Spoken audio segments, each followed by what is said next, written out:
Bonjour à tous, merci de nous rejoindre pour ce webinaire consacré à la mise en œuvre de l'identité INS dans les logiciels. On est plusieurs intervenants aujourd'hui. Moi-même, Elsa Créache, je fais partie de l'Agence du numérique en santé. Je travaille sur le projet INS en tant que responsable de mission. À mes côtés sont présents aussi Christelle et Benoît de l'agence. Benoît notamment m'aidera à répondre à vos questions en direct. On a également la participation aujourd'hui du GIE Sésame Vital, représenté par Sébastien Houget, qui interviendra sur la partie téléservice, intégration de téléservice INSI. On a la chance pour cette session-là aussi d'avoir 2 retours d'expérience d'éditeurs qui ont déjà mis en œuvre l'identité INS dans leur logiciel.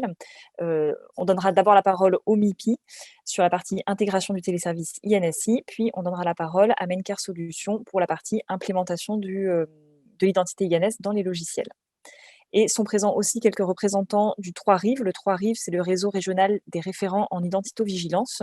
Ce sont les experts en identitovigilance qui nous ont aidés à définir toutes les règles et bonnes pratiques pour une bonne application de l'identité INS dans les logiciels et dans les pratiques des professionnels. Avant de rentrer dans le vif du sujet, un tout petit mot pour présenter ou représenter l'Agence du numérique en santé.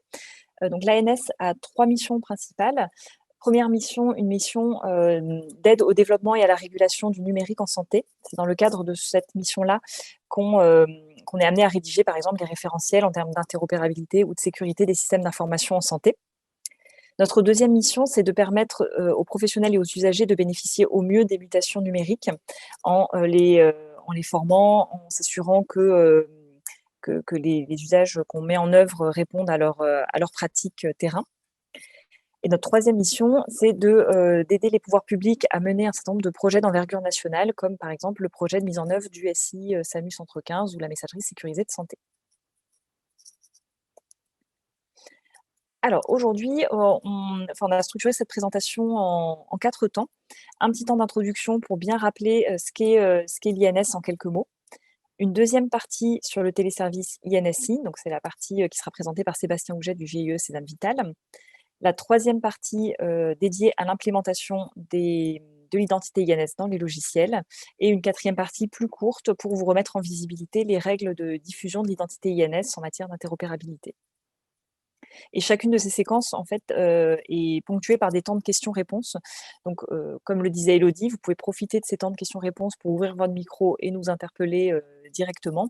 Ou tout au long de nos présentations, vous pouvez aussi utiliser le chat pour nous poser vos questions. Alors, en guise d'introduction, un petit rappel sur ce qu'est cette identité INS. Alors, l'identité INS, l'objectif, c'est de se doter d'une identité commune partagée par tous les professionnels qui prennent en charge les usagers, afin de faciliter l'échange et le partage d'informations relatifs à l'usager. L'identité INS, quand on utilise ce terme, on met 2 choses derrière. La première, cette identité INS, elle est composée d'un matricule, d'un numéro qu'on appelle le matricule INS. Ce numéro correspond au NIR, c'est le numéro qu'on nous attribue à la naissance quand on est né en France ou qu'on nous attribue au moment où on s'immatricule auprès des organismes de sécurité sociale quand on est né à l'étranger. Ce numéro peut aussi être un numéro d'attente pour les personnes nées à l'étranger, le temps que leur immatriculation soit menée à son terme. Donc dans cette identité INS, on a ce numéro, ce matricule INS qui correspond au NIR ou au numéro d'attente, le NIA, associé à un identifiant technique qui permet de savoir s'il s'agit d'un NIR ou d'un NIA. Et cet identifiant technique s'appelle l'OID. L'identité INS est aussi composée de 5 traits d'identité, qui sont les traits stricts de l'état civil, à savoir le nom de naissance, le ou les prénoms de naissance, la date de naissance, le sexe et le code du lieu de naissance. Cette identité INS, elle provient bien des bases officielles, des bases de référence de l'état civil. Et ces bases de l'état civil sont interrogées par l'intermédiaire d'un téléservice qui s'appelle le téléservice INSI, mis en œuvre par la CNAM. Alors, depuis le 1er janvier de cette année, la loi prévoit que toute donnée de santé soit référencée avec cette identité INS, donc ce matricule INS et les 5 traits que je viens d'évoquer.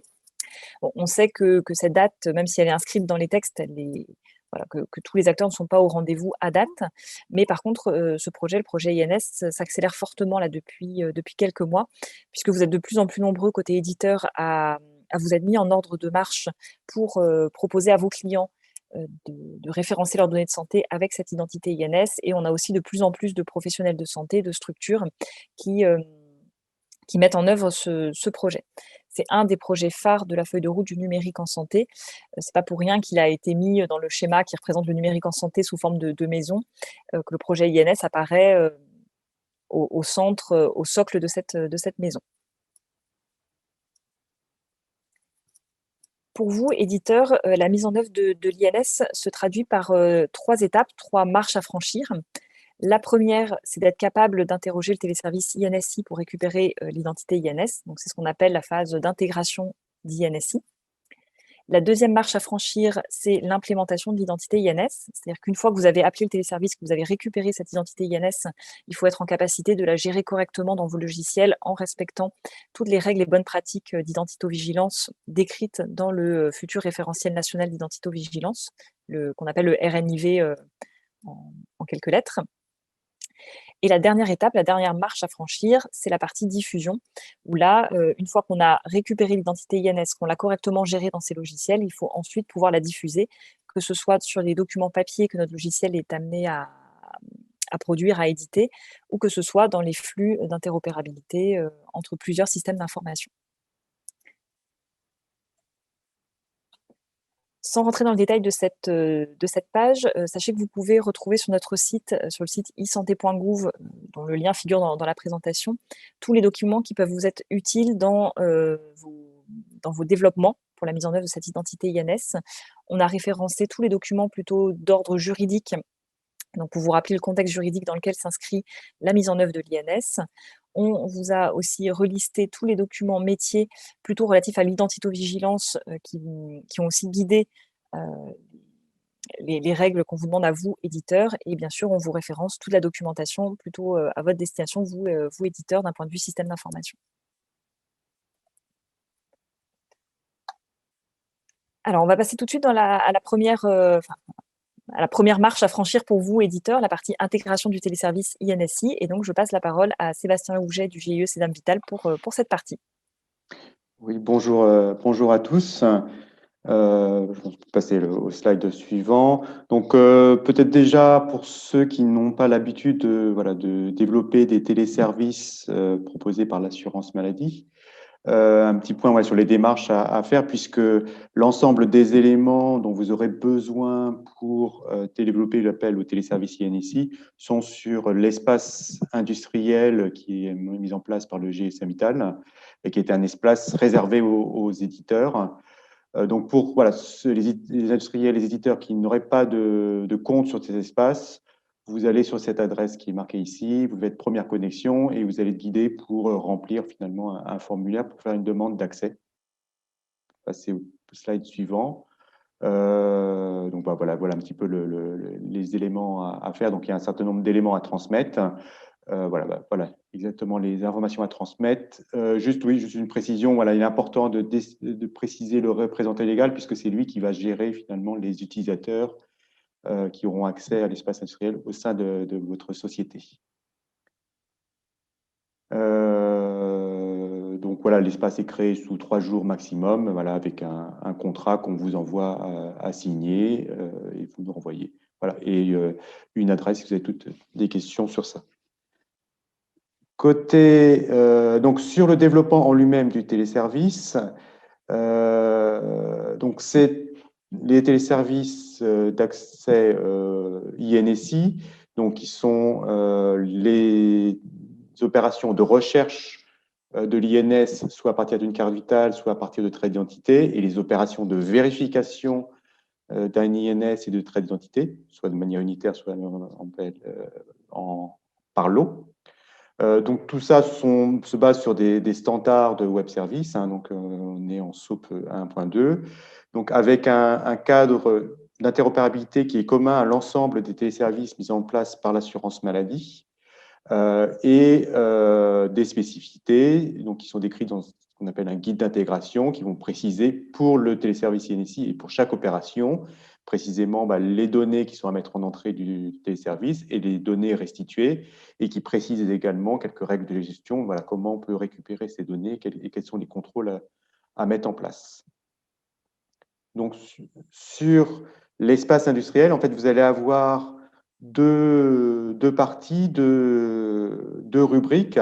Une rubrique qui s'appelle Intégrer un téléservice AMO qui regroupe tout ce qui est commun à l'ensemble des téléservices. Donc, c'est là où vous allez trouver le cadre d'interopérabilité. Vous allez trouver aussi des codes exemples d'appel à des services, alors qui ne sont pas spécifiques au téléservice INSI, mais qui sont un peu génériques, hein, notamment avec toute la partie construction de ce qu'on appelle les assertions PS, assertions vitales, voilà, qui permettent d'authentifier le processus santé. Vous y retrouvez aussi, puisqu'on avait fait il y a quelque temps des formations un peu techniques sur le développement des téléservices de l'assurance maladie, vous allez y retrouver tous les supports de formation. Et puis, dans la rubrique téléservice INSI, là, vous allez trouver les éléments techniques pour développer réellement le téléservice INSI. Donc, en plus du guide d'intégration, vous allez trouver des exemples de flux XML, donc des exemples de requêtes et des exemples de réponses, et les contrats d'interface WSDL, donc qui sont standards SOAP 1.2.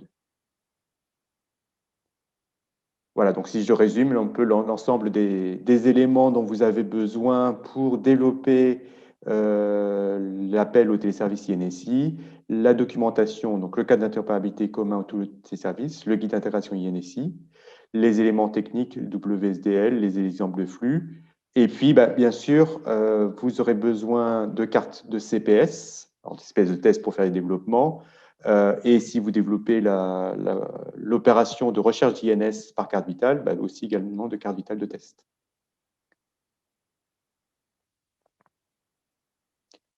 Et donc, le GIE Saint-Vital et le centre de service du GIE Saint-Vital est à votre disposition pour toute question technique liée au développement et à l'intégration des téléservices INSI dans vos logiciels.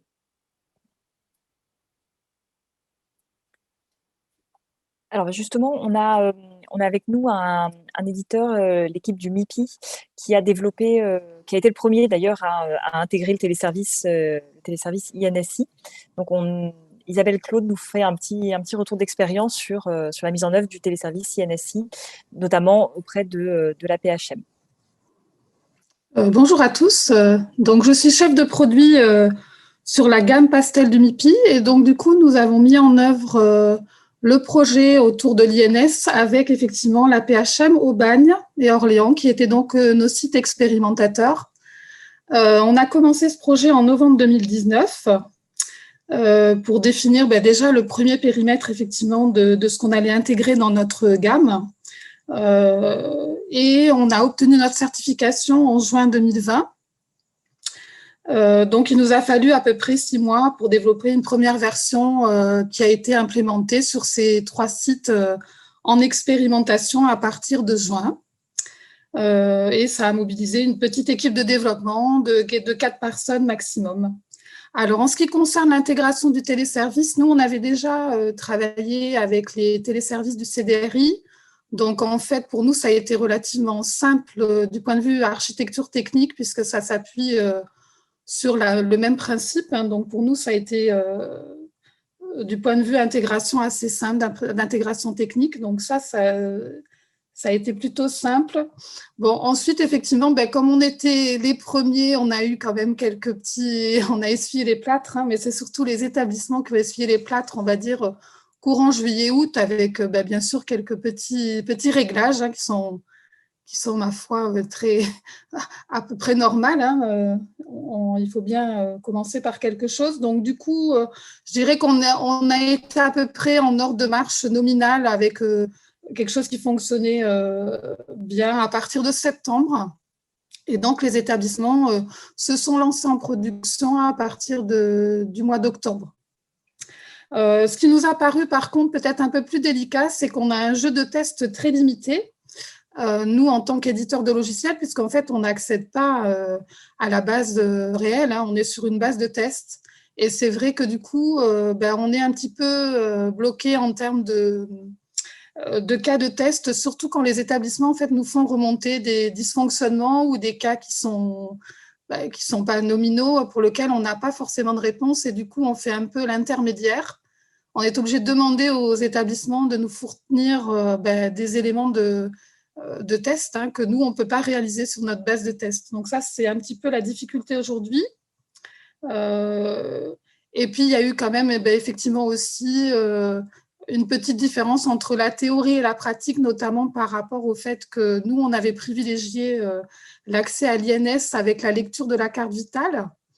Mais il se trouve que la difficulté, c'est que la carte vitale doit être dans le lecteur et qu'aujourd'hui, beaucoup d'établissements ne pratiquent plus de cette façon-là et n'ont pas forcément, ne font plus forcément la lecture de la carte vitale, notamment puisque le CDRI, lui, part d'une empreinte de carte vitale. Donc ça aussi, ça a été...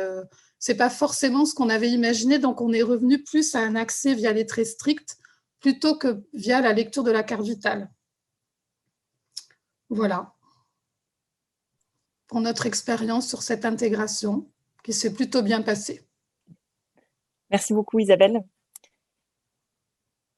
Eh bien, écoutez, je vous propose qu'on prenne déjà un premier temps de questions-réponses, on va dire, sur la partie intégration du téléservice INSI. Alors, j'ai vu qu'on avait eu une question dans le chat à laquelle Benoît a répondu en direct sur l'appel à INSI. Est-ce qu'on peut appeler INSI avec une carte CPS ou ICPS indifféremment? Donc, c'est l'occasion de rappeler un petit peu le mode d'authentification au téléservice INSI. C'est vrai qu'à date, le téléservice INSI requiert une carte CPX nominative, mais les choses sont en train de bouger puisque d'ici quelques semaines, il est prévu que le téléservice INSI soit accessible par un certificat serveur et on est en train de travailler, quand je dis on, c'est nous, mais aussi évidemment avant tout la Caisse nationale d'assurance maladie qui met en œuvre le téléservice INSI et le GIE Cedam Vital sur une authentification par ProSanté Connect et ICPS. Alors, je vois que vous avez reprécisé votre question. CPX nominative, mais possible via token reçu lors de l'authentification avec ICPS. Ouais, donc c'est la question, c'est ProSanté Connect en fait. Et quand vous dites quelques semaines, enfin, c'est pas chez vous, donc vous savez pas, c'est plutôt avec ProSanté Connect qu'il faut voir ça, c'est ça?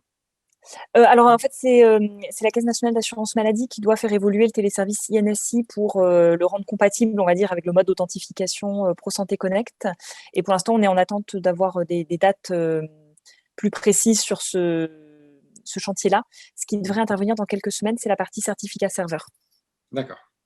Ah oui, donc c'est pas encore... Voilà, ça va se faire en deux temps. Voilà. Il y aura d'abord certificat serveur et dans un horizon un peu plus lointain, mais donc plutôt en 2021 malgré tout, la partie ProSanté Connect. Merci beaucoup. Je vous en prie. Est-ce qu'il y a d'autres questions, que ce soit sur l'INS en général, la petite partie introductive que j'ai présentée, sur le rôle du GIE Cedam Vital pour Sébastien ou sur le retour d'expérience du MIPI?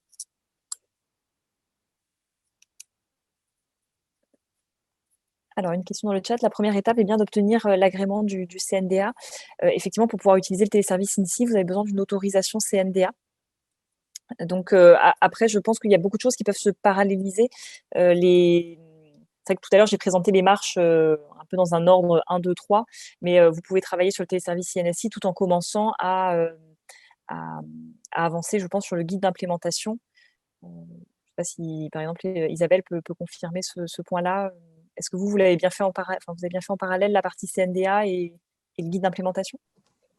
Tout à fait. En fait, ça va de pair, puisque déjà, en fait, la certification, il faut bien comprendre qu'il faut savoir implémenter les deux façons d'interroger les téléservices. Donc, pour être certifié, il faut pouvoir interroger les téléservices via la carte vitale ou via les traits stricts. Donc, ça, déjà, ça a structuré en fait notre développement. Effectivement, il fallait qu'on sache implémenter ces deux fonctionnalités dans notre logiciel.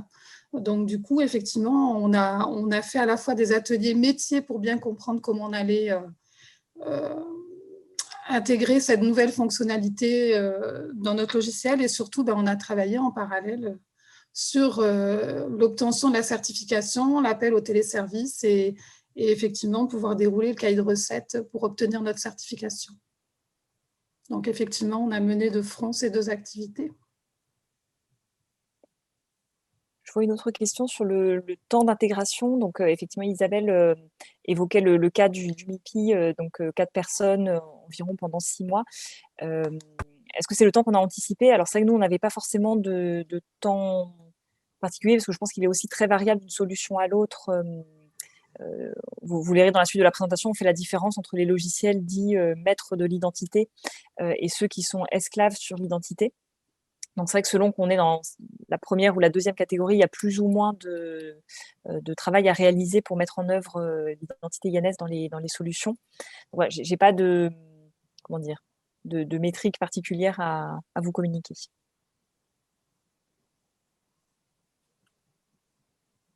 Peut-être juste compléter, je pense que la partie intégration du téléservice en lui-même est relativement simple, bon, surtout pour ceux qui ont déjà l'habitude de faire des web services. C'est peut-être, Isabelle pourra le confirmer, mais c'est peut-être la partie identito-vigilance et gestion de l'INS, voilà, dans le processus, par exemple, d'admission d'établissement, qui est un peu plus compliqué parce qu'il faut, voilà, voir avec vos clients, vos établissements, quelle est la meilleure façon de l'implémenter. Exactement. En fait, c'est vrai que le téléservice en lui-même n'est pas, il n'y a pas de difficulté particulière, surtout si on a mis en œuvre CDRI. Mais c'est vrai que par contre, la marche est un petit peu plus compliquée côté métier et fonctionnel, en tout cas pour nous, GAM, pour intégrer cette nouvelle fonctionnalité qui a un impact fort sur le processus d'admission et qui fait que on a dû quand même travailler en étroite collaboration avec les personnes du bureau des entrées notamment pour bien définir comment on allait implémenter cette fonctionnalité sans pour autant remettre en cause le parcours du patient. Donc, c'est surtout là-dessus qu'effectivement, il y a eu pas mal de travail à engager. Mais c'est vrai que du point de vue technique, c'est relativement simple. Et petite précision aussi, c'est vrai que dans le cas du MIPI, qui était un des éditeurs dans le monde hospitalier, en tout cas les plus avancés, vous avez construit pratiquement en même temps que nous. En fait, on était en train de rédiger le guide d'implémentation IANES quand vous commenciez vos développements. Donc, c'est vrai que vous étiez dans une situation aussi où tout n'était pas encore complètement sec dans nos textes, guides et autres. Voilà, il y a eu ça, il y a eu le RNIV aussi qui est arrivé alors que on s'apprêtait à démarrer. Donc ça aussi, ça a peut-être été un peu difficile puisque du coup, même le guide d'implémentation, il fait référence. Donc en fait, c'est vrai qu'on était un peu en avance de phase et effectivement, c'est vrai que ça a été peut-être une petite partie un peu difficile, mais bon, on a œuvré en tout cas pour arriver aussi on a pu partager en tout cas en ce qui concerne le guide d'implémentation et le RNIV. Ces documents sont désormais stabilisés ou quasi stabilisés et vous y avez accès justement sur notre site. Je vois une question, alors j'aurais besoin d'une précision. On a quand même besoin d'un NIE pour connecter en plus d'une carte CPX. Alors je dois vous avouer que moi, le terme NIE, je ne m'est pas familier. Peut-être toi, Sébastien, est-ce que tu… Alors, je ne sais pas si c'est le numéro d'identification éditeur utilisé par le CNDA. Je ne sais pas si c'est à ça que… A priori, oui. Oui.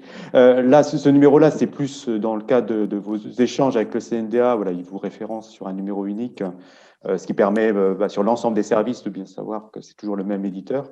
Mais dans l'appel au téléservice lui-même, non, vous n'utilisez pas le NIE. Ce que vous aurez besoin de mettre après, ce sera le numéro d'autorisation que vous allez avoir dans le cadre de l'autorisation TLSI, puisqu'il y a une vérification de la part des serveurs de l'assurance maladie que les appels viennent bien d'un logiciel qui a été autorisé par le CNDA.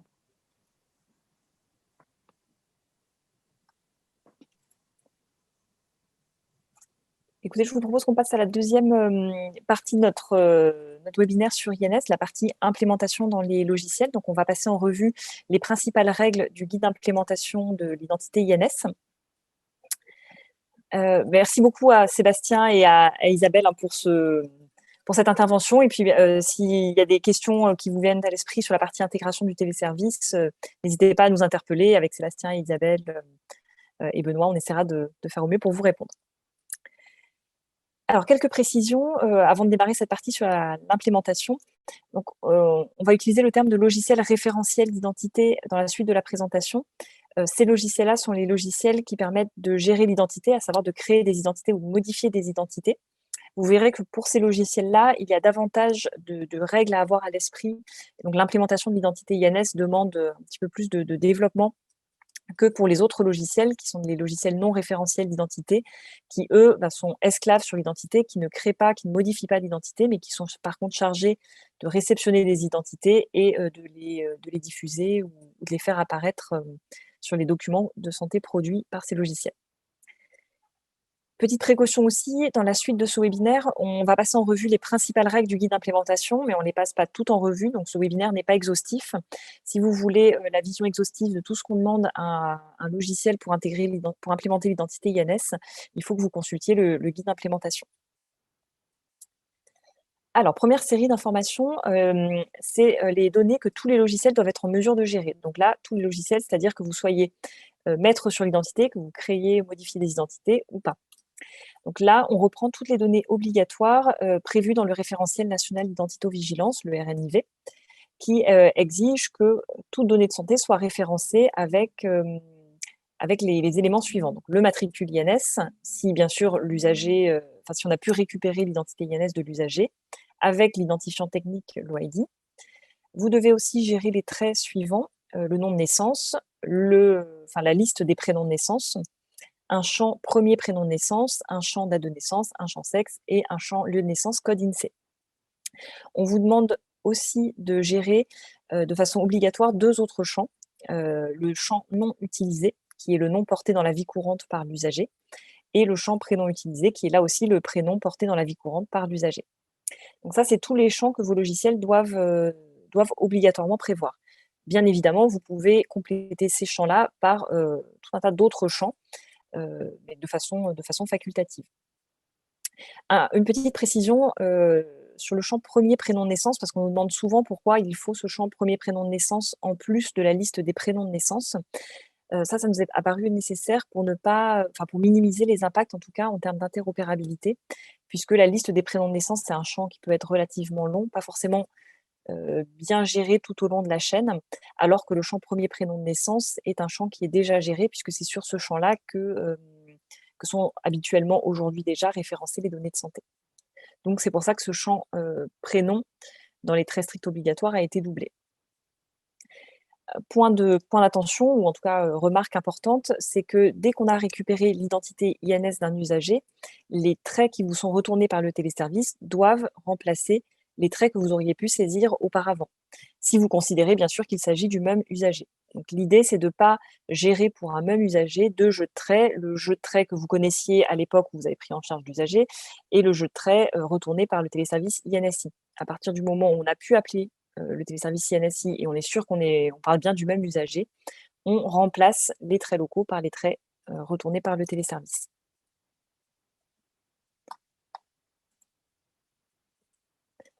Alors, petit tableau pour comparer finalement les pratiques actuelles avec ce que va retourner le téléservice.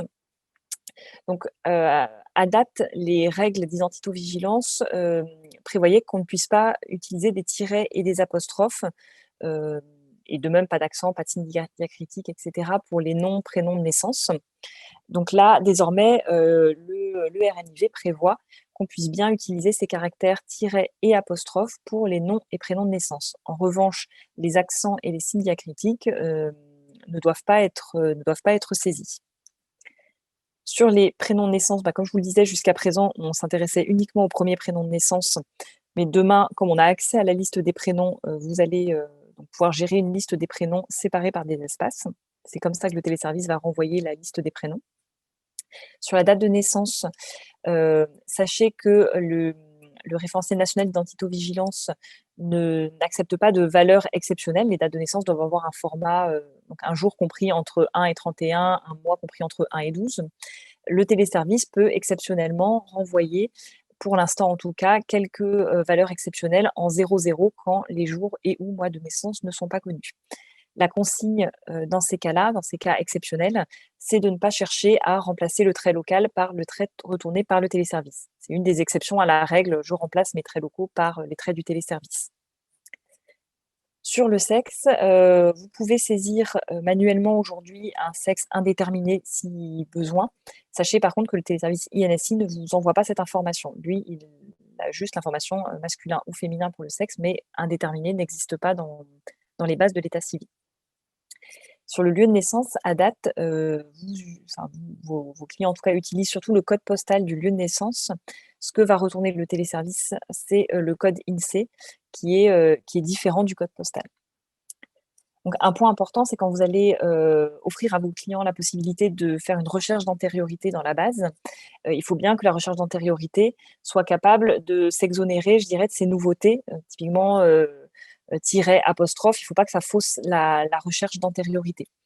De la même façon, on sait qu'aujourd'hui, les champs non-naissance et non d'usage ou non utilisés sont parfois gérés indifféremment par les clients. Donc, il nous paraît aussi important dans la recherche d'antériorité de bien pouvoir chercher indifféremment dans un champ intitulé non-naissance ou non d'usage pour retourner les identités correspondantes.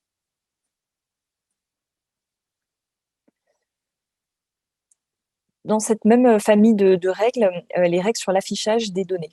Donc l'ensemble des données que j'ai citées tout à l'heure doivent pouvoir figurer sur toutes données de santé. Donc tous les documents qui ont vocation à être édités doivent permettre l'affichage de tous les champs évoqués à l'instant. On a prévu bien sûr quelques exceptions. On sait que pour tout ce qui est étiquettes notamment, les étiquettes à usage interne, ça peut être compliqué de mettre toutes les informations dont on vient de parler. Donc le RNIV prévoit que seuls certains traits peuvent apparaître dans ce cas-là, et ces traits sont le nom de naissance, le premier prénom de naissance, la date de naissance et le sexe. Même chose sur les écrans, sur les IHM, on comprend aussi que tout mettre peut rendre l'écran difficilement lisible ou moins ergonomique pour les utilisateurs. Donc là aussi, vous devez à minima afficher le nom de naissance, le premier prénom de naissance, la date de naissance et le sexe. Par contre, dans ces deux cas un peu exceptionnels où on prévoit un affichage un peu inférieur à ce que prévoient les textes, il faut quand même que l'utilisateur, s'il souhaite, puisse paramétrer pour mettre des traits complémentaires à ces 4 traits dont l'affichage est strictement obligatoire. Alors, avez-vous des questions sur cette première série de règles du guide d'implémentation? Je vois qu'il y a eu quelques échanges dans le chat.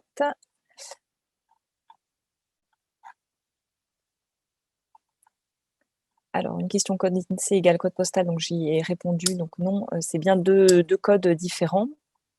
Indiquer le lien pour retrouver Très bien. la transcodification entre les deux et notamment qui comprend l'historique des codes communes.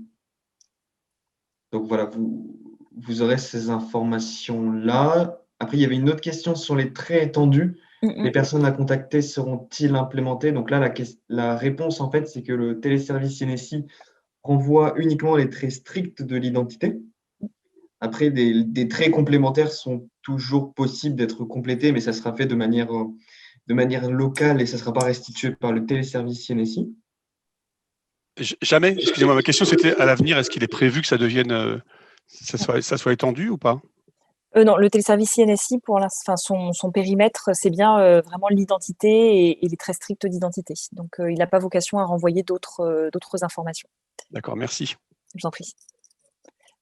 Alors, on sait que on a eu plusieurs appels du pied, on va dire, notamment d'établissements de santé ou autres, pour que le téléservice soit enrichi de d'autres types d'informations, mais aujourd'hui, en tout cas, le cadre d'usage de l'identité INS ne le permet pas. Alors, Oui. je vois une question sur les particularités étrangères, comme le O avec un… Comment on appelle ça? J'ai perdu le mot, mais bon. Un tréma. Un tréma, merci. Seront-ils transformés? Alors là, en fait, ce signe-là, pour moi, n'est pas autorisé. Le RNIV précise les règles à appliquer quand on est en saisie locale pour ce type de particularité. Et par contre, le téléservice INSI, en gros, vous devez prendre pour argent comptant ce que vous donne le téléservice INSI puisqu'il est basé sur l'état civil. Donc, je ne sais pas comment à l'état civil le tréma est restitué. Mais en tout cas, vous devez prendre ce que vous renverra le téléservice INSI. D'accord. Pour les Scandinaves notamment, vous savez que ça peut être D'accord, oui.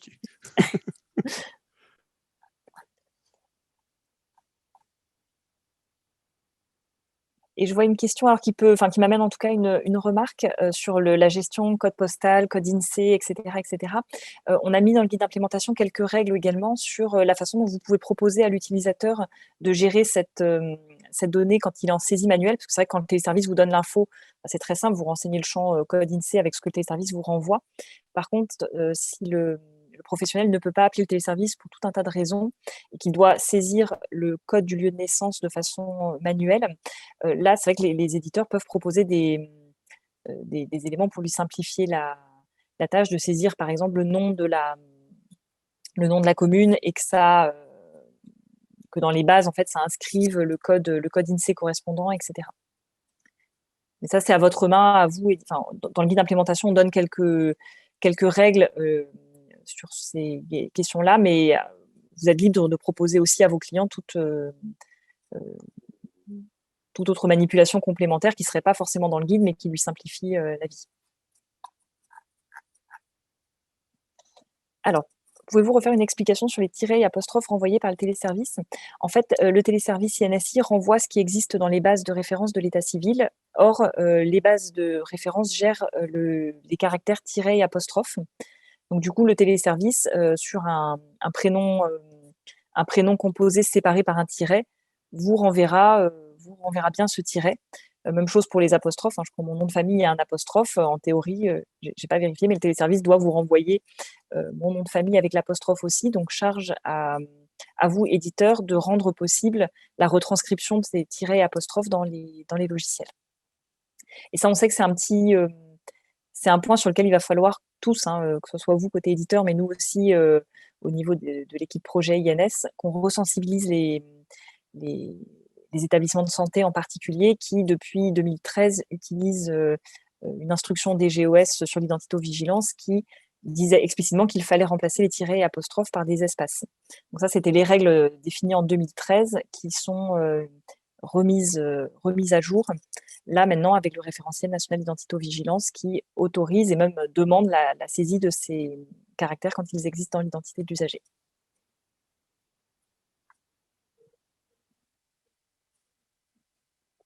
Alors, je vais passer à la suite de la présentation. Les statuts et attributs que devront gérer les logiciels référentiels d'identité. Donc là, on ne parle que des logiciels qui créent ou qui modifient des identités. Ces logiciels vont devoir gérer 4 statuts d'identité. Les statuts identité provisoire, identité récupérée, identité validée et identité qualifiée. Et vont devoir gérer aussi 3 attributs, identité homonyme, identité douteuse, identité fictive. Alors, que veulent dire ces statuts et ces attributs? On a voulu attribuer un degré de confiance en fait aux identités présentes dans les logiciels. Le plus faible degré de confiance qu'on puisse avoir dans l'identité, c'est l'identité dite provisoire. L'identité est provisoire quand on n'a à la fois pas pu faire une procédure d'identité-vigilance, c'est-à-dire qu'on n'a pas pu récupérer auprès de l'usager au moins une fois une pièce d'identité. Et en parallèle de ça, les traits qu'on a saisis sont des traits qu'on a saisis manuellement, mais qui ne sont pas issus du téléservice INSI et donc de l'état civil. Donc on a une identité qui est à la fois, pour laquelle à la fois on n'est pas 100% sûr qu'elle corresponde bien à l'usager qu'on a face à nous, et en plus de ça, les traits qu'on a récupérés ne sont pas forcément les traits officiels. Donc ça, c'est l'identité provisoire. Le niveau au-dessus de confiance, c'est le niveau identité récupérée. On n'a toujours pas pu sécuriser l'identité de l'usager en voyant une pièce d'identité à haut degré de confiance, une carte d'identité ou un passeport. Par contre, les traits qu'on utilise sont des traits qui viennent des bases de référence de l'état civil.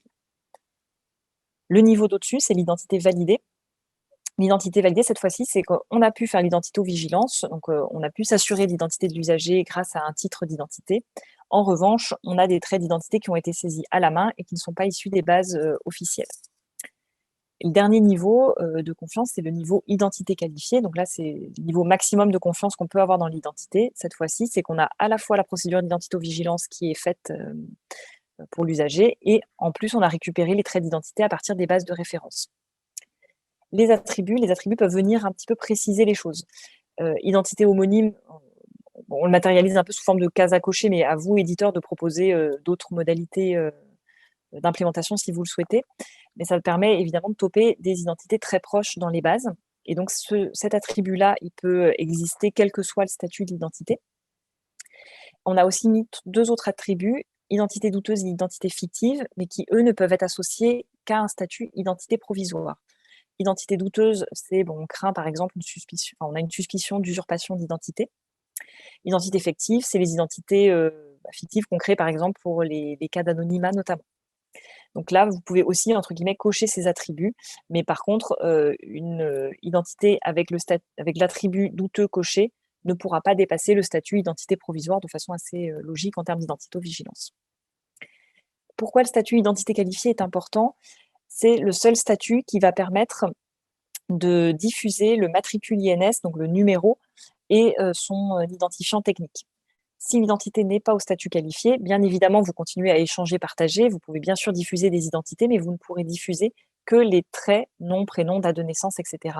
Vous ne pourrez pas diffuser le matricule INS et l'OID.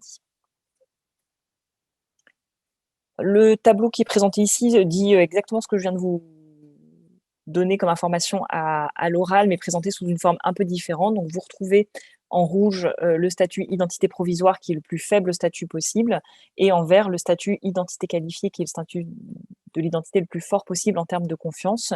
Et au milieu, vous avez les deux statuts un peu intermédiaires, identité récupérée et identité validée. Ça, c'était les 4 statuts et les 3 attributs que géraient les logiciels référentiels d'identité. Quand on est logiciel en aval, logiciel esclave non référentiel d'identité, vous n'avez pas à gérer ces 4 statuts. Vous en gérez finalement que 2. Vous allez recevoir le statut technique identité provisoire ou identité validée. Et vous pourrez déduire le statut identité qualifiée à partir du moment où finalement le logiciel en amont vous a transmis le matricule INS et, sur une identité dite validée. En effet, si le logiciel en amont vous transmet le matricule INS, c'est que lui a bien pu faire la qualification et donc vous rassure sur le fait qu'il s'agit bien d'une identité à fort degré de confiance. Quelques règles de gestion associées à ces statuts et attributs. Là aussi, la liste n'est pas exhaustive, mais en voilà les principales. Donc, je rappelle ce que j'ai dit tout à l'heure. On ne diffuse un matricule INS et un OID que si on a affaire à une identité dite qualifiée. Quand on a une identité INS qui provient du téléservice, il est interdit d'en modifier les traits. Donc, un usager lambda ne peut pas toucher un nom, prénom, date de naissance, un sexe sur une identité qui provient du téléservice, puisque sinon ça reviendrait à modifier les traits de référence. Donc, bien sûr qu'on prévoit une possibilité pour des super utilisateurs, par exemple dans les établissements de santé, des membres de la cellule identito-vigilance, qui, eux, pourraient être amenés à modifier les traits d'une identité INS, d'une identité qui provient du téléservice. Mais dans ce cas-là, il faut une habilitation spécifique, et si on touche à quoi que ce soit d'une identité INS, son statut est déclassé dans le statut inférieur. Donc, si l'identité était au statut identité qualifiée, elle va rebasculer au niveau identité validée. Si l'identité était au statut récupéré, elle va rebasculer au niveau identité provisoire. Et cela doit aussi automatiquement revenir à invalider le matricule INS et l'OID, puisque on n'est plus sur une identité qualifiée, on est sur une identité qui a un statut inférieur. Dernière règle de gestion, c'est sur la transitivité du statut qualifié. Le statut identité qualifiée, il est valable dans un même domaine d'identification. C'est-à-dire que dans un établissement de santé, si la GAP, maître des identités, a topé une identité comme identité qualifiée, elle peut, le DPI, le logiciel de laboratoire, le logiciel d'imagerie qui sont rattachés à cette GAP peuvent considérer que l'identité est qualifiée sans avoir rien à faire. Par contre, à partir du moment où l'établissement de santé envoie une identité dite qualifiée vers un médecin de ville, par exemple, ou un autre professionnel d'un autre établissement de santé, là, on sort du domaine d'identification de la structure et la personne qui va recevoir cette identité va devoir refaire la qualification. On part du principe qu'on ne peut pas faire confiance à un acteur qui n'est pas dans son domaine d'identification. Voilà les principales règles à retenir relatives au statut. Donc là aussi, je vois qu'il y a quelques questions qui sont arrivées dans le chat pendant ma présentation. Alors, la première, c'est peut-on imprimer sur des étiquettes des attributs INSI en identité non qualifiée? Alors oui, on peut, une identité qui ne serait pas qualifiée, mais qui provient du téléservice, donc qui est au statut identité récupérée. Vous pouvez imprimer sur l'étiquette le nom, prénom, date de naissance, sexe et code lieu de naissance, si vous le souhaitez, qui provient du téléservice, mais vous n'aurez pas le droit d'y mettre le matricule INS et l'OID. Deuxième question, est-il prévu des connexions au téléservice en mode mobile, SAMU, SDSI, ambulancier depuis des tablettes ou smartphones en prévision des transferts d'informations en amont d'une hospitalisation ou pour la préadmission? Alors, pour moi, il n'y a pas d'obstacle particulier, d'obstacle d'usage, je dirais. Le téléservice INSI, il a vocation à pouvoir être appelé en mobilité. Là, aujourd'hui, ce qui pose un peu difficulté pour ce point-là, c'est notamment le mode d'authentification qui n'est pas complètement adapté à un usage en mobilité, d'où l'intérêt de faire évoluer le téléservice INSI vers un mode d'authentification, un certificat serveur ou demain via ProSanté Connect. Et la dernière, un changement de prénom après le changement de sexe, par exemple, ou de nom de famille, sera-t-il alors automatique depuis le numéro INSEE? Oui, effectivement. Alors, c'est vrai que l'identité INS, je l'ai dit en introduction, on l'utilise parce qu'elle est unique, pérenne, etc. Il y a quelques rares cas, malgré tout, où un usager peut changer d'identité INS tout au long de sa vie. C'est effectivement les cas de changement de nom de famille et les cas de changement de sexe.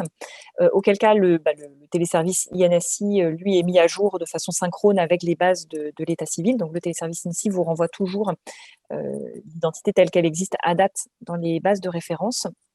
Et par contre, vous n'aurez pas d'alerte, je dirais, sur le fait que l'identité de l'usager a changé, mais vous avez justement l'opération de vérification du téléservice. Sébastien en a parlé tout à l'heure, le téléservice a deux opérations. Une opération qui vous permet de récupérer l'identité INS quand vous ne l'avez pas déjà, et une autre opération qui vous permet de vérifier l'identité INS quand vous l'avez, mais que vous voulez vous assurer qu'elle est toujours conforme à ce qui existe dans les bases de référence. Donc c'est bien cette opération de vérification qui va vous permettre d'identifier ponctuellement que l'usager a modifié par exemple son nom de famille ou son sexe au niveau de l'état civil. Alors, deux questions sur la médecine libérale. Donc, première partie de la question, le médecin libéral doit-il aussi procéder à l'attribution d'un statut?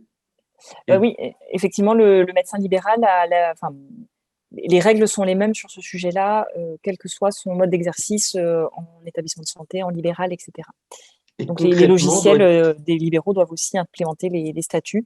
Maintenant, petite parenthèse, là pour le coup dans le guide d'implémentation, on a inscrit les règles, mais par contre c'est vrai qu'en termes d'ergonomie, on imagine que vous allez implémenter les choses peut-être un petit peu différemment en fonction que ce soit la ville ou l'hôpital, avec peut-être des automatismes ou des choses qui faciliteraient la vie du médecin libéral pour la gestion de ces points.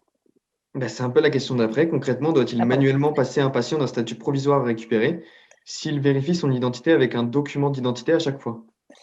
Alors, en fait, ça sera à vous de voir en tant qu'éditeur comment vous voulez implémenter, mais c'est vrai que nous, dans notre esprit, on peut imaginer un certain nombre d'automatismes pour que ce soit le moins visible pour le professionnel. Donc, typiquement, si vous appelez si le logiciel appelle le téléservice INSI et qu'il rapatrie, on va dire, l'identité INS dans le logiciel, rien n'empêche que vous passiez le statut de provisoire à récupérer automatiquement sans que ce soit au professionnel d'aller choisir dans un menu déroulant le statut ou de cocher la case, etc.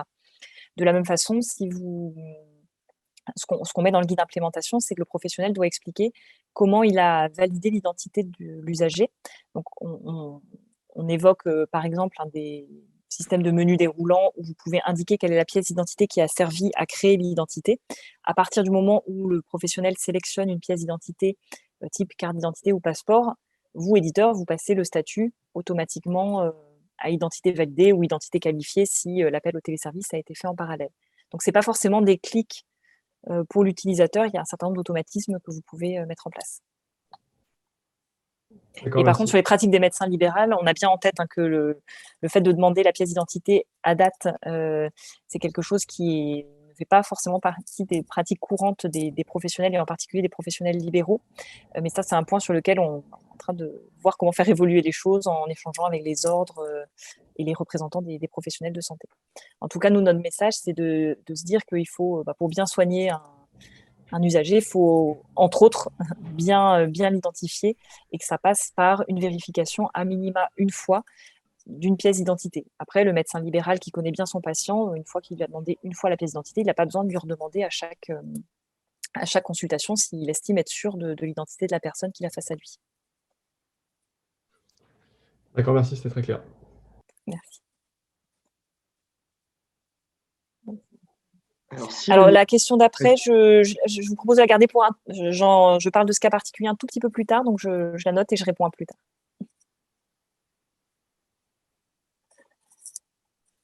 Alors, autre série de règles du guide d'implémentation, c'est la façon dont on implémente l'opération de récupération de l'identité INS dans les logiciels référentiels d'identité.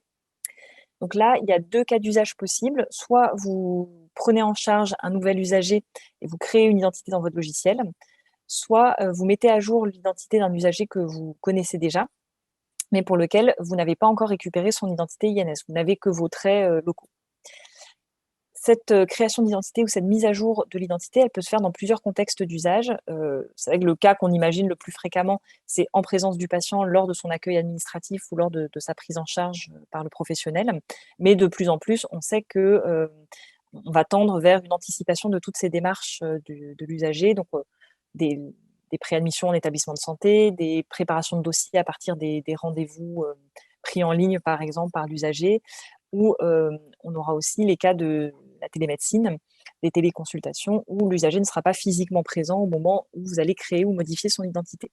Donc, il faut qu'on ait bien en tête dans nos règles d'implémentation tous ces cas d'usage possibles. Petite précision, la récupération de l'identité INS, on n'est pas obligé de la faire à chaque fois que l'usager se présente. On peut le faire, il s'agit de le faire au moins une fois. Et une fois qu'on a récupéré cette identité INS, pas la peine d'aller rappeler le téléservice indéfiniment. Donc, quand vous avez une identité au statut soit récupérée, soit qualifiée, vous n'avez plus besoin de faire l'appel au téléservice de récupération. Alors, comment se déroule cet appel à l'opération de récupération? Donc, il y a quatre grandes étapes. Première étape, l'appel du téléservice. Donc là, ce qu'on vous demande dans le guide d'implémentation en tant qu'éditeur, c'est soit de pouvoir appeler le téléservice sur une action de l'utilisateur, un bouton INSI sur lequel on clique et qui déclenche l'appel au téléservice. Mais vous pouvez aussi imaginer des appels plus invisibles, on va dire, pour l'utilisateur, donc qui n'est pas forcément un clic à faire pour appeler le téléservice, mais que ça soit lancé automatiquement pour soit un dossier, soit pour une liste de dossiers. Typiquement, pour préparer, si vous avez votre liste des patients attendus le lendemain ou le surlendemain, on peut imaginer des appels séquentiels au téléservice INSI sur les dossiers des patients que vous attendez dans les jours à venir. Deuxième étape, la traçabilité du retour d'INSI. Donc, il vous est demandé que vous traciez tout appel au téléservice INSI, mais aussi que vous traciez le retour du téléservice. Le téléservice peut vous donner 3 réponses. Vous avez une petite coquille, c'est soit une réponse 00 avec « j'ai trouvé une seule et unique identité dans la base de référence de l'état civil ». Le téléservice peut aussi vous répondre un code 01 qui, de mémoire, correspond à aucune identité trouvée, ou un code 02 qui correspond à plusieurs identités trouvées, donc affinez votre recherche. Si jamais vous avez eu un retour 00, à savoir une seule et unique identité trouvée, vous devez aussi tracer l'image de ce que vous a retourné le téléservice, donc le nom, le prénom, la date de naissance, le matricule INS, etc., que le téléservice vous a retourné. Troisième étape, l'affichage du retour d'INSI. Donc là, ce qu'on vous demande, c'est d'afficher les données retournées par INSI à l'utilisateur en lui mettant en évidence les éventuelles différences avec ses traits locaux, pour que l'utilisateur puisse savoir aussi quoi faire de cette identité retournée par INSI. Donc typiquement, si vous avez une identité avec un prénom sans tiret, par exemple, et que INSI vous renvoie un prénom avec un prénom composé avec un tiret, ça nous paraît important que vous affichiez ces 2 données-là à l'utilisateur en mettant d'une certaine couleur ou avec une certaine mise en forme les différences, donc là le tiret, afin que l'utilisateur puisse comparer et se dire « Ok, c'est bien le même usager, c'est bien les mêmes traits, je rapatrie les traits d'INSI dans mon logiciel ». Et ça nous amène à la 4e étape qui est la gestion du retour d'INSI. Donc la même chose, à minima, vous devez, après avoir affiché les 2 jeux de traits, vous devez pouvoir permettre à l'utilisateur de cliquer sur un bouton OK ou autre qui valide le rapatriement du téléservice vers ses traits locaux, ou alors le faire de façon plus automatique, mais dans ce cas-là, ça nécessite que vous soyez capable de faire un calcul de ressemblance entre le retour du téléservice et les données locales, et d'avoir défini avec vos utilisateurs un seuil au-dessus duquel vous intégrez automatiquement le retour du téléservice en lieu et place des traits locaux. Donc cette première modalité de validation par l'utilisateur, elle est imposée par le guide d'implémentation. La deuxième, plus automatique, avec un système de calcul de taux de ressemblance et de seuil de ressemblance, on l'a mis à un degré d'obligation moindre dans le guide d'implémentation, parce qu'on est bien conscient des travaux que ça vous demande en tant qu'éditeur pour définir ce genre de mode de calcul de taux et de seuil.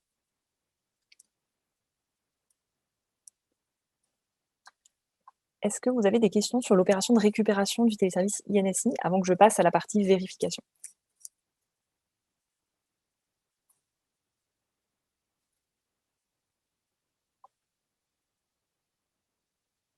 Et ben, je passe à la partie vérification donc. Alors, deuxième opération du téléservice INSI, la partie vérification. Donc là, pour les logiciels référentiels d'identité, les logiciels qui créent ou qui modifient des identités, on imagine 2 cas d'usage dans lesquels vous allez appeler INSI.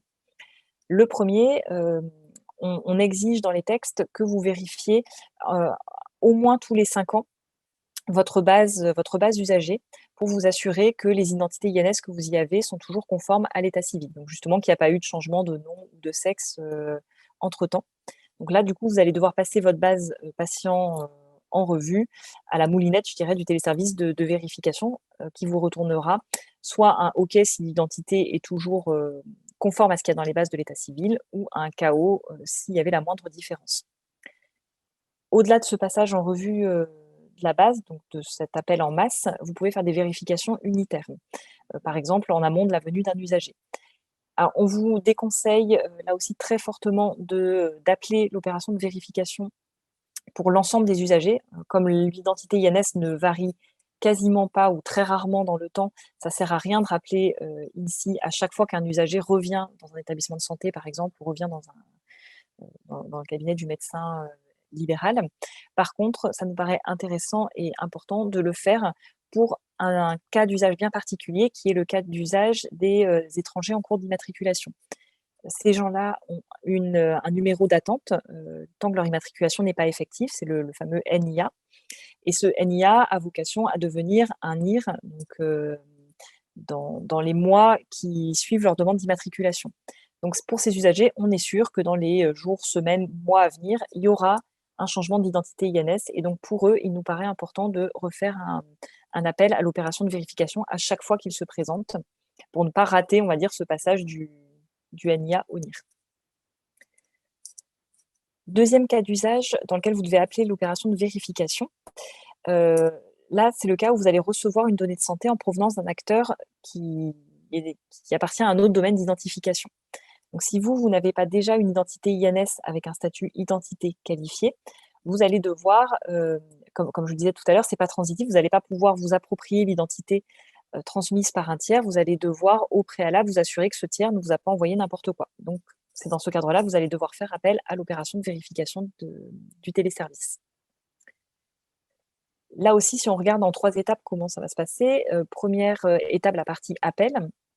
Donc là, comme je viens de le dire, vous avez un cas d'usage où il y a un appel en masse à faire, donc il faut que vous, côté éditeur, vous permettiez à vos clients de programmer ces appels en masse, et si possible, en leur permettant d'en définir la fréquence. Dans les textes, on dit que ça doit être fait tous les 5 ans minimum, mais vos clients peuvent décider de le faire un peu plus fréquemment. Et de la même façon, vos clients peuvent décider de découper cet appel à l'opération de vérification en plusieurs fois au vu du volume de leur base patient. Donc, il faut que vous leur permettiez de paramétrer un périmètre bien précis. Par exemple, je ne sais pas moi, les usagers, n'importe quoi, dont les noms commencent par la lettre A, puis la lettre B le lendemain, etc. Que vous leur offriez en tout cas un système pour séquencer le passage en revue de leur base. Et dans les appels INSI, autre règle qu'on a mis dans le guide d'implémentation, c'est ce que je viens de vous dire sur les usagers qui ont un NIA. Donc là, on prévoit un système de rappel automatique tant que le NIA ne s'est pas transformé en NIR. Sur la traçabilité du retour INSI, même chose que pour l'opération de récupération, vous devez tracer tout appel à INSI ainsi que le retour OK ou KO du téléservice. Mais qu'est-ce que vous faites une fois que le téléservice vous a renvoyé une réponse ? Si le téléservice vous a répondu KO sur une identité qui était présente dans votre base, Donc là, ce qui nous semble important, c'est de mettre un message d'alerte à l'utilisateur, lui disant qu'il y a ce message KO et qu'il faut refaire un nouvel appel à INSI pour mettre à jour l'identité de l'usager, en intégrant par exemple cet usager dans une liste de travail à destination de la cellule d'identité-vigilance, notamment pour les établissements de santé.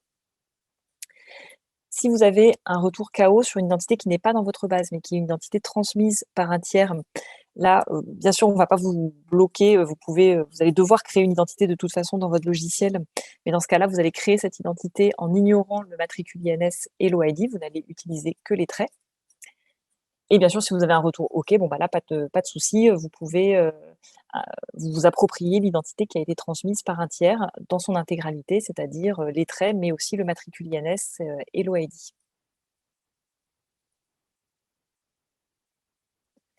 Pour les logiciels non référentiels d'identité, le contexte d'usage de l'opération de vérification est un petit peu différent. Là, vous allez plutôt appeler l'opération de vérification en amont de l'intégration d'une donnée de santé. Vous recevez, cet établissement de santé, vous recevez un compte rendu de bio d'un laboratoire avec une identité INS. Vous ne connaissez pas l'usager sous cette identité INS. Vous devez faire appel à l'opération de vérification pour vous assurer que ce que le labo vous a envoyé est bien conforme aux bases de référence. Donc là, même logique, hein, vous appelez le téléservice INSI, mais là, on imagine des appels automatiques, évidemment, dès lors qu'on reçoit une donnée de santé référencée avec une identité INS qui vient de l'extérieur. Vous tracez le retour du téléservice INSI de la même manière. Et là, en termes de gestion, qu'est-ce que vous faites si vous recevez un retour OK? Bon, bah là, il n'y a pas de sujet. Vous pouvez en tout cas proposer l'intégration automatique de la donnée de santé dans le dossier de l'usager. Si vous recevez par contre un retour KO, c'est qu'il y a potentiellement un souci sur l'identité que vous a transmis ce laboratoire, si je reprends mon exemple. Et auquel cas, il ne faut pas d'intégration automatique de la donnée de santé, mais il faut que l'utilisateur soit alerté par un système de flag, d'alerte ou autre, ou de liste de travail, pour qu'il puisse manuellement voilà, intégrer la donnée de santé dans le bon dossier de l'usager. Alors, je vois qu'il y a une question qui est arrivée. Est-il proposé par l'ANS des outils d'identité-vigilance permettant la fusion ou le dédoublonnage d'identité via un portail dédié à l'utilisateur? Non, on n'a pas d'outils de cette nature-là. On est en train de, ça fait partie des sujets qu'on est en train de travailler au niveau de l'équipe projet nationale pour voir comment faire remonter peut-être les vigilances.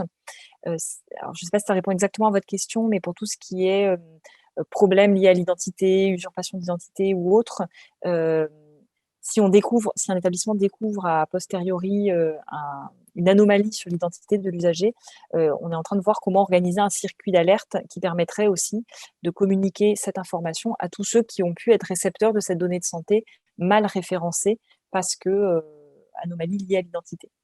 Mais par contre, on n'a pas de portail sur le sujet dédoublonnage, fusion, etc.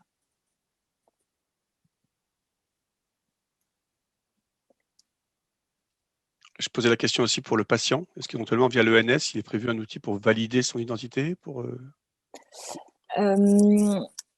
Alors, pour le patient, il y a un service en ligne qui lui permet de corriger son identité. C'est vrai que si le téléservice INSI renvoie une identité et que le patient estime qu'il y a une erreur, l'erreur, elle ne vient pas d'INSI, hein, elle vient dans ce cas-là des bases de référence. Il existe des formulaires en ligne, on pourra vous renvoyer le lien pour que l'usager fasse la demande de modification de l'état civil. Donc ça, c'est quelque chose qui existe. Par contre, on n'a pas de système de vérification prévu dans l'ENS par le patient. Par contre, pareil, dans les pistes de réflexion, par contre, dans les pistes de réflexion, il y a le sujet de voir comment est-ce que, par exemple, via France Connect ou autre, on pourrait servir, entre guillemets, l'identité INS de l'usager et donc que l'usager puisse l'utiliser, par exemple, quand il prend rendez-vous en ligne ou quand il fait des démarches en ligne. Mais ça, c'est encore à l'état de réflexion. Peut-être en complément, Elsa, il y a aussi des travaux pour inscrire l'INS dans la dématérialisation de la carte vitale sur smartphone, ce qu'on appelle l'appli carte vitale, qui pourra aussi fournir l'INS.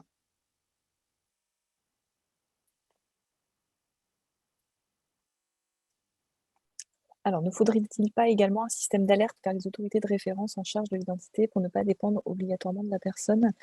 Là, j'ai pas de... Voilà, je pense que ça dépasse un tout petit peu notre périmètre sur INS. J'ai malheureusement pas la réponse à cette question. Ce que je vous propose, c'est de passer la parole à l'équipe de Maincare Solutions pour nous partager un retour d'expérience sur l'implémentation de l'identité INS dans leur solution. Je crois que c'est monsieur Fazandieu qui Fazancieux, oui, tout à fait. prend la parole. Bonjour, vous m'entendez? Très bien. Bonjour à tous, donc Cédric Fazancieux, ouais, je suis responsable de produit sur la gamme chez Maincare Solutions. Et derrière quelqu'un qui est mon collègue du DPI Crossway, là, qui est M. Fontanier, qui est aussi connecté à ce point et qui pourra compléter aussi voilà, si jamais il y a des questions sur ces points-là. Je vous remercie de me donner la parole. Nous, ce qu'on a fait en fait en termes de stratégie chez Maincare, c'est contrairement un petit peu au MIPI, c'était un petit peu d'attendre en fait que le guide d'implémentation et le RNIV soient le plus abouti possible, entre guillemets, pour démarrer les développements et éviter d'en faire, de faire et de défaire, enfin, et de refaire concrètement. Voilà. Donc, on a démarré les développements, on a commencé l'étude début 2020, notamment avec le CHRU de Tours et l'aide de l'ANS également, qui nous a aidés sur ce projet-là, pour justement étudier un petit peu les impacts de cette INS en amont, notamment sur ce que vous expliquiez un petit peu tout à l'heure, la définition des processus d'admission. On a revu, cartographié un petit peu voilà, l'endroit où sont faites les admissions aujourd'hui, parce que c'est un petit peu partout, c'est fait à la fois dans la gamme, dans le DPI, à la partie externe, OSP, rendez-vous, les préades en ligne, etc. Enfin bon, voilà, ça évolue quand même pas mal au niveau des processus d'admission. Donc, pour cartographier tout ça et voir où est-ce que aller potentiellement récupérer l'INS. Le deuxième point d'analyse, ça a été de voir aussi, d'étudier un petit peu les circuits de l'identité au sein des SIH. C'est important, on sait qu'aujourd'hui, théoriquement, l'ensemble des logiciels métiers, alors non seulement la gamme qui est normalement celui qui va récupérer le plus d'INS, mais aussi les DPI, mais aussi cette INS va être diffusée à l'ensemble des logiciels métiers qui gravitent dans les établissements. Donc, voilà, de cartographier aussi tous les flux d'identité qui impactent l'identité dans l'établissement. Et puis après, donc, en termes d'études, justement, on a essayé de définir le fonctionnement de l'INS dans la gamme avec un objectif, je pense, principal, qui était notamment que ce soit le plus transparent possible pour les utilisateurs. Et donc, de permettre en fait, de donner des automatismes, le plus d'automatisme possible lors de cette récupération de l'INS. Bon. Voilà, donc en gros, c'était cette période-là d'études, premier semestre 2020.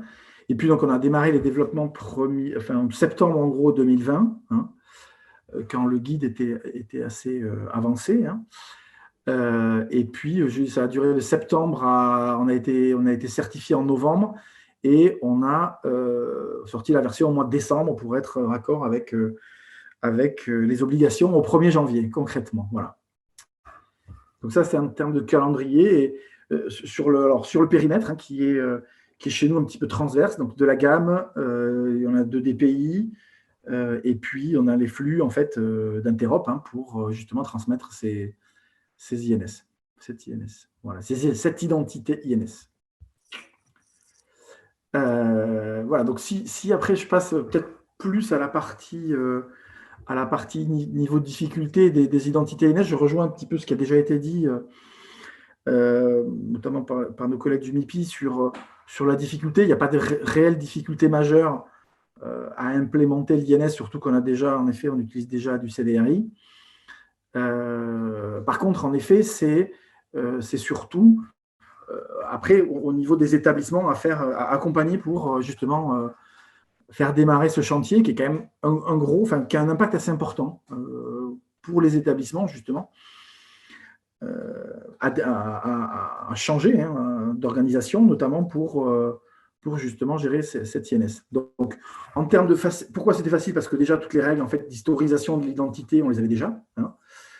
Tout ce qui est je modifie l'identité, j'ai créé une autre, j'historise l'ancienne, tout ça, c'était géré.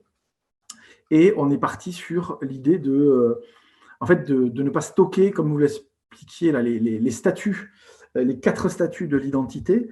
On a décidé de ne pas stocker ces 4 statuts, de stocker uniquement 2 statuts. Et en fait, comme les flux, en fait, les flux d'interop aujourd'hui n'ont pas évolué pour gérer les 4 statuts. Par contre, c'est en effet le statut, c'est provisoire validé. Et après, c'est la présence de l'INS ou pas qui fait qu'on a un statut qui apparaît qualifié. Voilà. Donc, en tout cas, on est parti sur cette optique-là. Et le dernier point un petit peu enfin, en tout cas important, oui, qu'on a défini, c'est qu'on faisait un stockage commun de l'identité, en tout cas entre nos produits gamme Crossway, en gros. Donc, on fait un stockage commun de l'INS, de l'identité INS. Ce qui fait qu'à partir du moment où l'un a récupéré, par exemple la gamme, le DPI peut directement récupérer cette identité INS sans flux. Voilà. Donc, ça permet du coup d'avoir un stockage commun entre la gamme et le DPI de cette identité INS. Voilà. L'autre point qu'il faut dire aussi, c'est que les guides d'implémentation et les RNIV sont assez clairs. En tout cas, nous avons apporté beaucoup sur l'implémentation. On est en recette avec Périgueux, Limoges, enfin, ça a été Tours, Limoges et Périgueux. Et donc, on a fait des tests métiers, en fait, avec... ce qui est intéressant, c'est les tests métiers qui sont produits par l'ANS. Il y a un référentiel de fichier Excel, en fait, avec l'ensemble des cas métiers que vous pouvez utiliser pour, justement, tester l'ensemble des cas d'utilisation, en fait, et d'implémentation de l'INS. Bon. Voilà.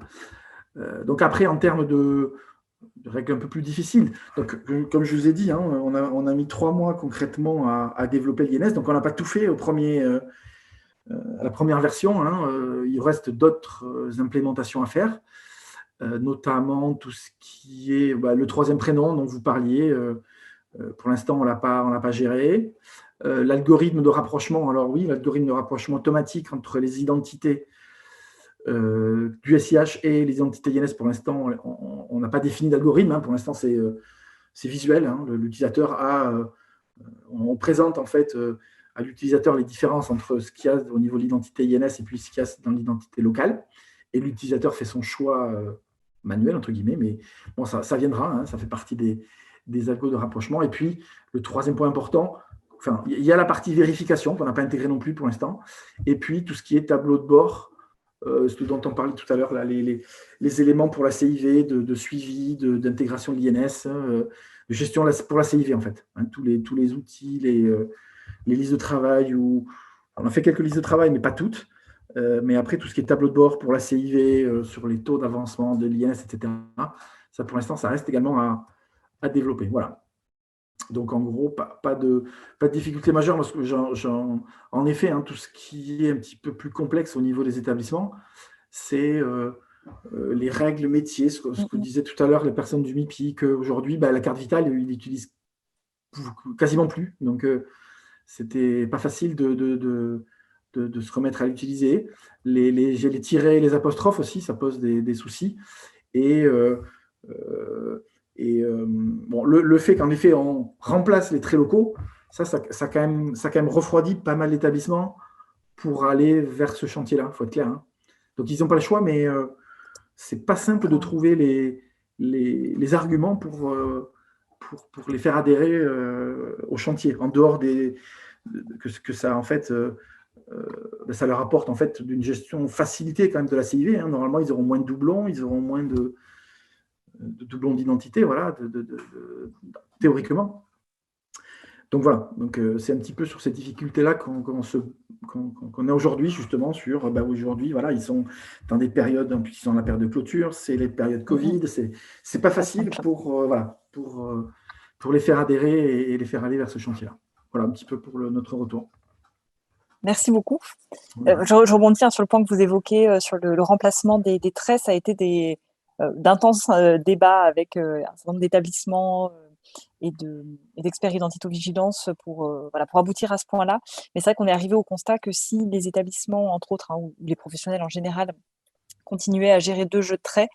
On avait de toute façon, à un moment, il faut faire un choix puisqu'on n'imagine pas un compte rendu d'hospitalisation, par exemple, sur lequel il y a un encart avec l'identité locale de l'établissement, un encart avec l'identité INS, etc.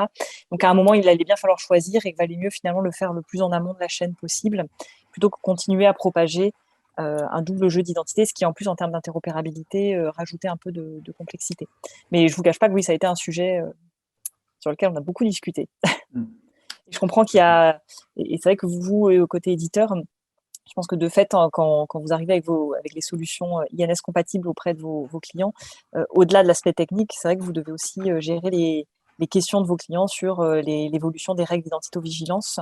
Donc, petite précision, voilà, le référentiel national d'identité-vigilance, il est en partie en ligne. En tout cas, la partie la plus importante est en ligne. C'est le référentiel socle valable pour tous les contextes d'usage, établissements de santé, EHPAD, professionnels en ville, cabinet de radio, de bio, etc. Donc ça, il est en ligne. N'hésitez vraiment pas à le mettre en évidence de vos clients. Je crois que Benoît a remis le lien dans le chat un peu avant. Et je fais un peu de promotion aussi pour le réseau des référents identité-vigilance dont Bertrand est un représentant aujourd'hui. Chaque région ou quasi a identifié un référent identito-vigilance en région. Donc, on a la liste des personnes en question sur le site de l'agence vers qui les établissements, les structures, les professionnels peuvent se tourner en cas de question sur les règles d'identito-vigilance. Donc, sachez-le aussi, côté éditeur, vous avez ces relais-là pour la partie identito-vigilance. Il y a une question au niveau de l'articulation entre le DMP API V1 et l'API V2 du DMP. Et est-ce que l'API V2 utilise le matricule INS? Peut-être qu'on laisse la main à Sébastien pour répondre à cette question. Oui, je peux répondre. Donc, l'API V2 du DMP utilise tout à fait l'INS. Simplement, ça a été mis en place avant la disponibilité des services INSI. Donc, c'est pour ça que dans le cas du DMP, on avait fait une transaction particulière qui s'appelait la TD00, qui permettait de récupérer l'INS auprès du DMP. Mais ça, c'était de manière transitoire. Et on est en train de faire une nouvelle version de l'interface DMP pour pouvoir utiliser l'INS qui vient directement du téléservice INSI. Donc bientôt, en fait, vous pourrez appeler le DMP avec l'INS et avec l'identité INS qui vient du téléservice INSI.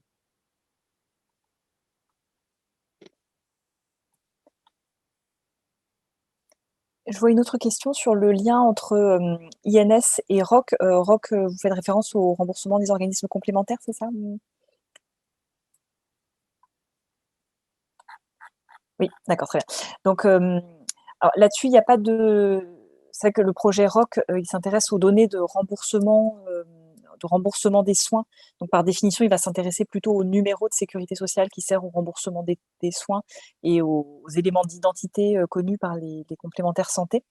Donc, il n'y a pas de lien, je dirais, direct entre le projet INS et le projet ROC, si ce n'est que c'est vrai que pour un éditeur de solutions qui va...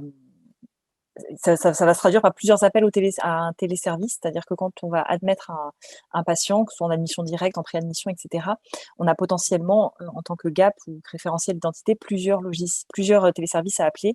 Le téléservice INSI pour récupérer la première fois l'identité INS, le téléservice CDRI ou ADRI dans le monde de la ville pour récupérer les droits auprès de l'assurance maladie et les téléservices mis en œuvre dans le cadre de ce projet ROC pour recueillir les droits auprès des organismes d'assurance complémentaire, donc les mutuelles et autres. Donc, c'est vrai que pour un éditeur de GAP notamment, il y a plusieurs projets, plusieurs appels au téléservice à mener de front lorsqu'on crée un dossier pour l'usager. Et c'est vrai que demain, comme Sébastien le disait, avec l'appli, je ne sais jamais si on dit AppCV ou e-carte vitale du coup. On dit AppCV ou appli carte vitale. On dit les deux. Bon, très bien. Et ben, dans le cadre de ce projet-là, si je ne dis pas de bêtises, Sébastien, les données au-delà des données d'identité INS, il y aura aussi toutes les données de facturation auprès de l'assurance maladie obligatoire d'une part, mais aussi auprès des assurances maladie complémentaires. Oui, c'est ça. L'AppCV ou l'appli carte vitale pourra retourner plusieurs identités, dont l'identité AMO qui contient le NIR pour faire la facturation, et l'identité INS qui contient l'INS. Et il faut bien faire attention de ne pas mélanger les deux. Alors, même si dans la plupart des cas, c'est vrai que c'est la même valeur, ça peut être différent, hein, notamment dans le cas d'un ayant droit d'assurance maladie, où le NIR, ce n'est pas son INS, mais c'est le NIR de son ouvrant droit. Donc, il faut bien que les logiciels distinguent les deux et n'utilisent pas l'INS pour du remboursement AMO ou AMC.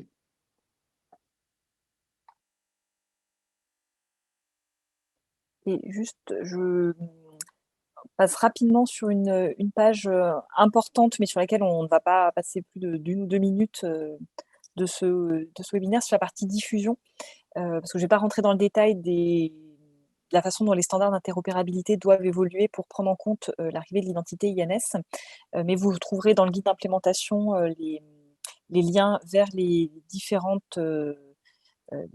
standards concernés par l'identité INS.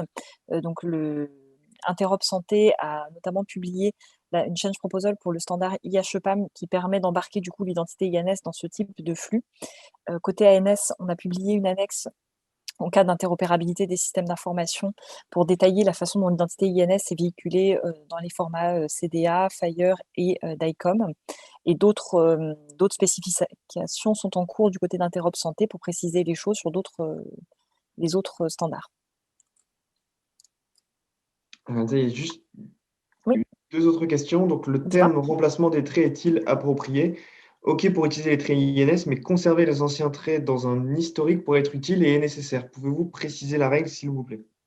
Oui, effectivement, si vous voulez, il n'y a aucun problème, et voire même, ça nous paraît même important de conserver un historique. Si vous avez changé votre identité locale pour y mettre l'identité INS, ça nous paraît très bien que l'historique local, que vous le conserviez pour tracer ce changement, cette modification dans l'identité.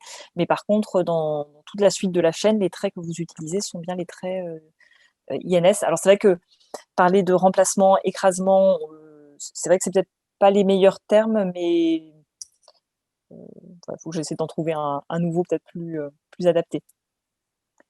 Et après, une question Mise à sur jour peut-être, mise à jour serait plus adapté. On met à jour les traits locaux avec les traits retournés par le téléservice. Question après sur l'interopérabilité. Si j'ai bien compris, l'identité INS ne peut pas encore intégrer les fichiers d'interopérabilité IHE XXX. Pour moi, alors je ne sais pas à quoi font référence les XXX par contre. Je pense que c'est le numéro de version, mais oui, il y a bien une CPI HEPAM de la part d'Interop Santé. Et donc, du coup, à partir du moment où on fait du HL7 2.5, c'est bon, la CPI HEPAM s'applique. Par contre, en effet, si vos clients font du 2.3, là, il va falloir passer à une nouvelle version du standard avant de pouvoir y intégrer l'identité INS.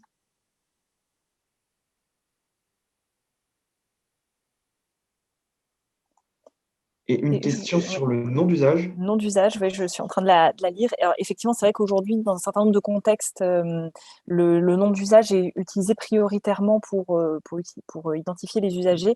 Mais c'est vrai que ça, c'est quand même très délicat dans le sens où ce n'est pas une donnée pérenne.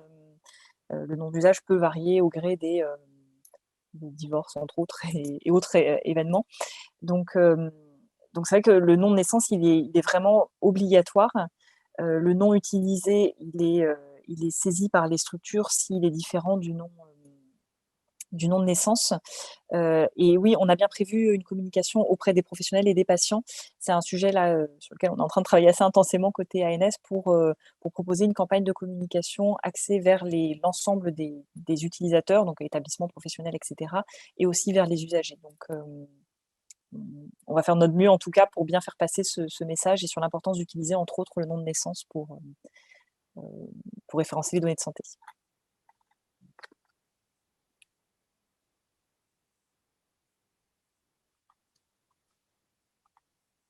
Je crois qu'on arrive au bout du temps imparti. Merci à tous pour votre participation. Merci pour vos questions. Ces webinaires, c'est vraiment l'occasion pour nous au-delà de dérouler notre présentation, d'essayer de vous répondre au mieux sur tous les points qui vous posent question dans nos différents textes, guides, etc. Si on n'a pas pu répondre à toutes vos questions ou s'il y en a d'autres qui qui vous viennent à l'esprit à l'issue de ce webinaire, vous pouvez nous contacter. Je vous ai mis sur cette page-là les coordonnées des personnes à contacter en priorité. Donc Benoît, entre autres, qui était présent avec nous aujourd'hui, ainsi que Margot et Léa qui prendront toutes vos questions en compte et feront au mieux pour vous répondre au plus vite. Donc n'hésitez vraiment pas à nous solliciter côté ANS pour vous aider dans l'implémentation de l'identité INS. Et si besoin, on est en contact quotidien avec le GIE Sésame Vital aussi, donc on fait au mieux pour vous accompagner dans la mise en œuvre de l'identité INS. Vraiment, sollicitez-nous, il n'y a aucun souci. On sera là au mieux, on fera au mieux en tout cas pour vous aider.